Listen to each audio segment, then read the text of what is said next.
প্রিয় দর্শক আসসালামু আলাইকুম। দর্শক আপনাদের প্রীতি ও শুভেচ্ছা জানিয়ে শুরু করছি নতুন একটি ভিডিও। তো দর্শক আজকে আমরা এক অসহায় হতদরিদ্র পরিবারের মেয়ের গল্প তুলে ধরব, যার নাম হচ্ছে রুমেলা। রুমেলার পরিবারে রুমেলার মা ছাড়া রুমেলার আর কেউ নেই।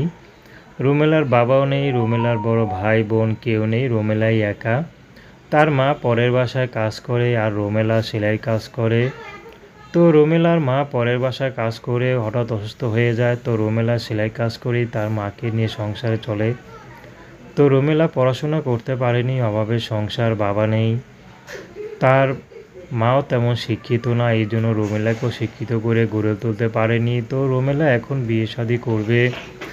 রুমেলা কোনো ব্যক্তিগত পছন্দ নেই তার, যে তাকে দেখে পছন্দ করবে, ভালোবাসবে, রুমেলা তাকে বিয়ে শাদী করবে। রুমেলার একটি কথা, পরিবার থেকে হয়তো টাকা পয়সা দিয়ে স্বামীকে কোনো দিকে খুশি রাখতে পারবে না হয়তো, কিন্তু আমার ভিতরে যে ভালোবাসাটুকু আছে তা দিয়ে হয়তো স্বামীকে পরিপূর্ণ সুখ দিয়ে সুখে রাখতে পারবো, কোনো কমতি রাখবো না।